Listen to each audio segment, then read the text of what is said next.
Si on est là aujourd'hui, c'est pour montrer les cavas. Les cavas, là, ça c'est les cavas qu'on a sortis dans les poches, qu'on avait achetés. Ça c'est les chips, les troncs. Et puis ça c'est les racines. Là maintenant, je vais chavirer dans l'eau chaude bouillante. C'est pour qu'on va bien faire sortir tous les saletés. Le cava bien nettoyé, tu vois quand ils vont chavirer dans les bouteilles, mais tu vois c'est blanc. Et ça c'est la préparation qui est bien. Il va découper en morceaux, petits morceaux pour pouvoir passer à la machine après. Là il va passer au broyeur maintenant.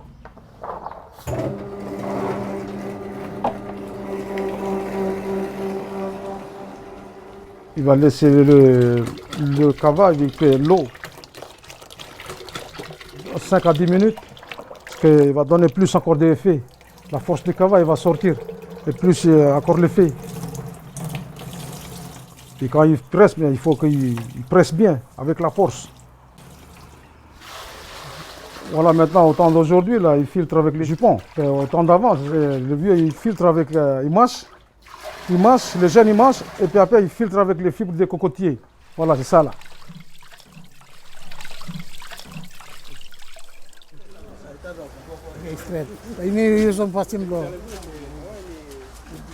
Le Nakamal, en fait, c'est la maison des hommes, une maison sacrée où les hommes se réunissent pour les cérémonies, pour faire des repas, des deuils, etc.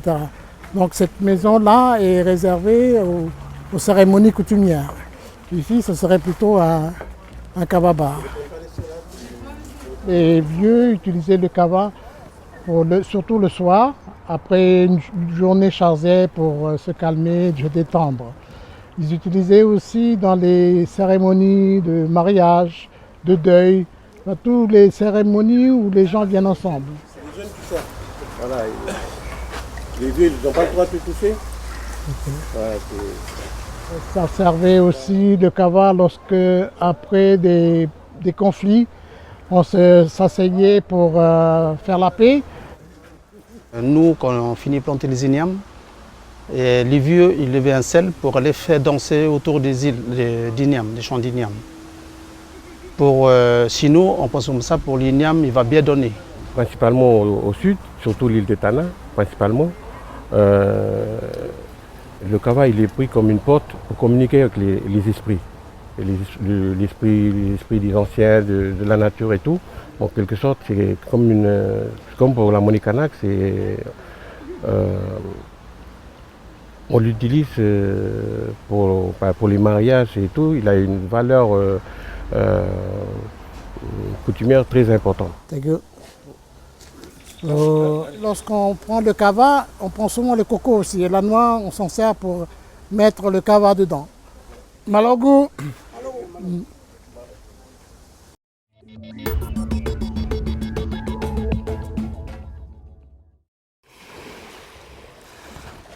Je vais raconter un peu une histoire chez nous, des îles Bons.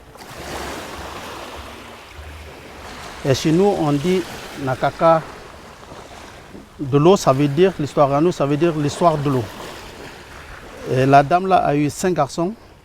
Le premier garçon, ça signifie, voilà, c'est vrai. Le deuxième, le troisième, le quatrième et le cinquième. Un jour, le sécheresse est arrivé chez nous. Il n'y a pas tout autour d'eau. Chez nous, là-bas, on a peur du village. On traverse du village entre village. On a peur aussi pour envoyer les garçons pour traverser le village parce qu'il y a des dangers, il y a des serpents dans le papa. Il est parti. En fait, il n'a pas revenu. Il a envoyé les 5 garçons. Il est parti pareil, il n'est pas revenu. Si tu retournes les mêmes routes, et là, tu vas bouffer par le serpent. Parce que voilà, le serpent, il attend là sur la même route. Ça veut dire il faut que tu prends sur les mêmes routes, il faut que tu retournes l'autre sens. L'autre route. Ça veut dire l'histoire, elle est partie comme ça. Les petits garçons là, ils ont commencé ici. Il est parti là, il prend le chemin.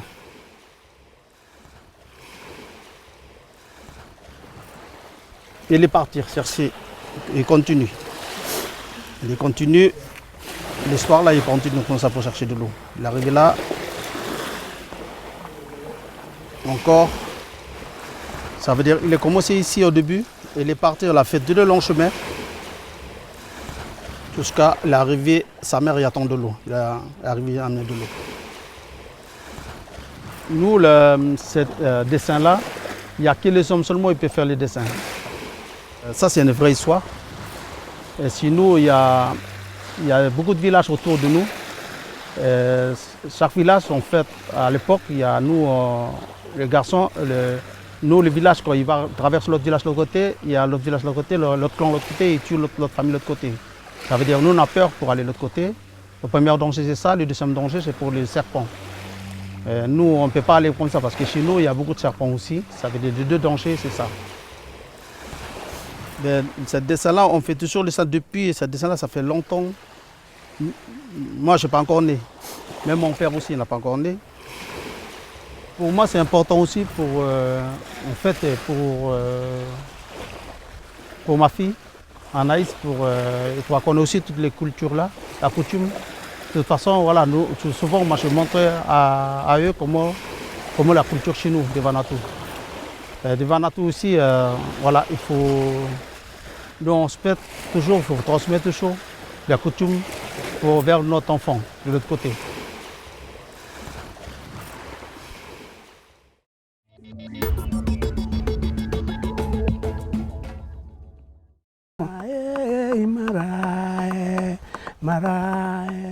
Dans le sud du Sud Santo, il y avait des grands aménagements de taraudières. Ces taraudières se faisaient sur les flancs des montagnes. Et un jour, les villageois ont décidé d'aménager un nouveau palépal. On dit ça à la langue. Palépal, c'est en fait des grandes taraudières qu'on aménage pour planter les taraudeaux. Et entre-temps, un anguille énorme, qui s'est dit aussi lui-même, mais qu'est-ce qui se passe? Sauf que les hommes qui étaient lourdement armés, ils l'ont transpercé avec 1, 2, 3, 4, ou voire 10 saguets sur lui. Donc du coup, l'anguille tomba à terre. Ils étaient tous contents. Alors il y en a qui se mettaient à danser, à chanter, en chantant un chant. Donc leur chant de victoire, c'était Imarae, Imarae, Marae, Sura Sura Vanovea, Sura Sura Vanololo Iwae, Sura Sura Vanololo Kamakama. Et entre-temps, il y a un inconnu avec la barbe blanche qui arrive et le monsieur, le vieux inconnu, leur dit ce type d'anguille, on ne l'équipe pas avec n'importe quel bois. Il faut aller chercher le tchotchovaï. Et là, avec ce bois-là, l'anguille a piqué. Et ils ont commencé à manger. Toutes les personnes qui étaient assises autour ont constaté leur métamorphose, c'est-à-dire que leurs pieds changeaient en queue d'anguille.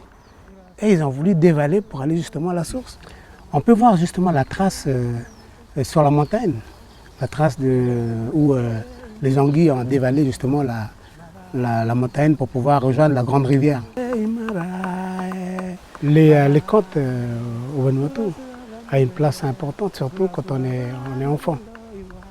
Et aujourd'hui, ça perd un peu de sa place parce qu'on n'est plus dans le village. Parce que souvent dans le village, il n'y a pas de télé, donc il n'y a pas d'internet.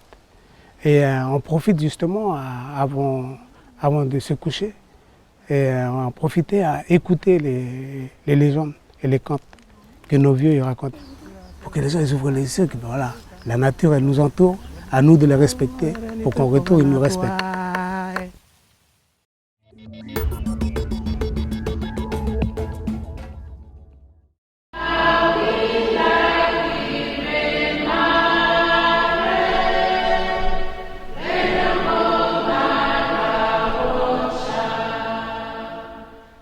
La signification, c'est Rawochwachamare.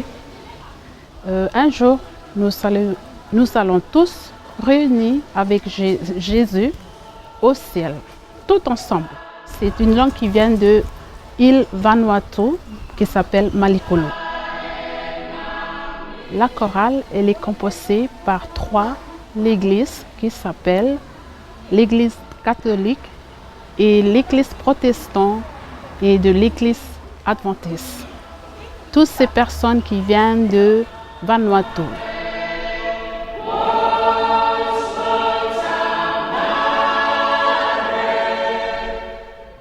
Le Vanuatu a 40 ans aujourd'hui et ce sont aussi 40 ans de défis. Et cette fois, elle permet à tout Vanuatu, après chaque épreuve, après chaque défi, de se relever et de regarder avec confiance vers l'avenir. Même si les communautés de Vanuatu vivent en Nouvelle-Calédonie, ces cultures sont préservées. Et il y a une volonté de faire passer ces cultures vers les générations qui viennent. Mais c'est toujours un peu difficile avec la mondialisation. Et la fin du monde approche. Hey, ok.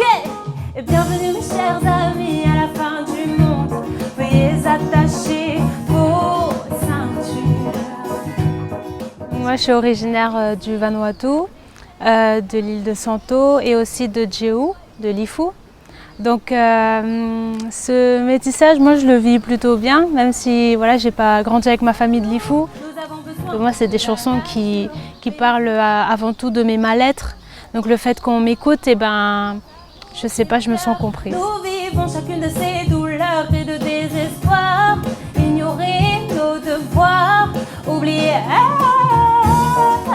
Une citation de Chibao qui dit que, il a dit, si on se montre pas, les gens pensent qu'on n'existe pas. Donc voilà. Mais pas se montrer non plus dans l'exagération. Faut avoir, voilà, comme on dit chez nous, un minimum de humilité. Oh, hey, hey, non, nous sommes à la fin des temps. Oh, oh, hey, oh, oh. J'ai participé au Trophée des jeunes artistes que j'ai remporté et j'ai fait mon single Identité qui parle justement de mes origines. Et puis ensuite après, j'ai participé au grand casting où je suis partie jusqu'en finale. Et la fin du monde approche.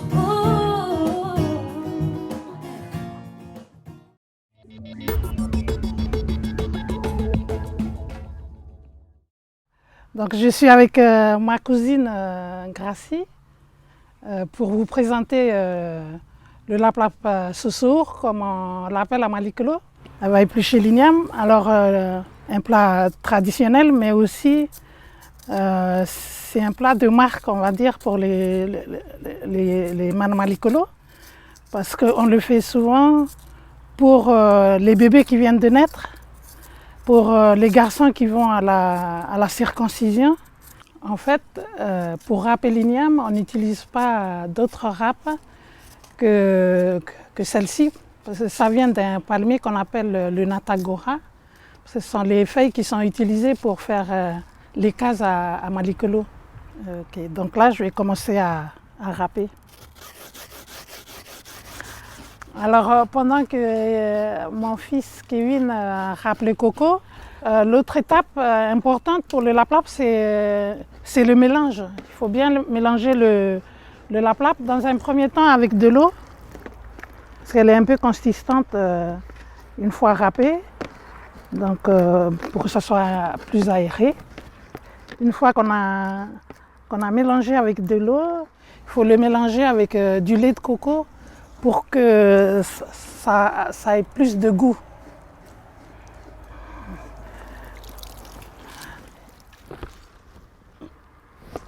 Comme vous pouvez voir, on a mélangé les feuilles de laplap avec les feuilles de banane. Après, une fois que c'est mélangé avec du lait de coco, tu peux mettre les épices. Ça peut être du sel, du poivre. Voilà, il y en a qui mettent aussi d'autres sauces. On va envelopper le laplap.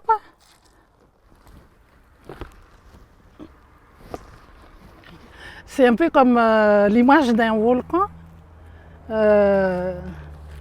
Et puis là, au milieu, on prépare l'endroit où on va mettre le poulet. Donc maintenant qu'on a mis les cailloux, donc comme je te disais, les cailloux, ça permettait de faire le trou, mais en même temps de ramollir le poulet. On a mélangé les feuilles pour que ça fasse une bonne enveloppe. le four traditionnel. Il faut faire le feu, poser les cailloux dessus. Une fois que le feu brûle et qu'il se consume, on retire les cailloux et on pose le laplape et on les recouvre des cailloux qui sont chauds. Voilà, les tapis, en fait, c'est pour, avec les feuilles qu'on a mis au-dessus des cailloux, c'est pour garder la chaleur. Après 1 heure de cuisson, voilà, on vient d'enlever le caillou et c'est ce que Gracie et Kevin sont en train de faire. On peut aussi utiliser l'aluminium.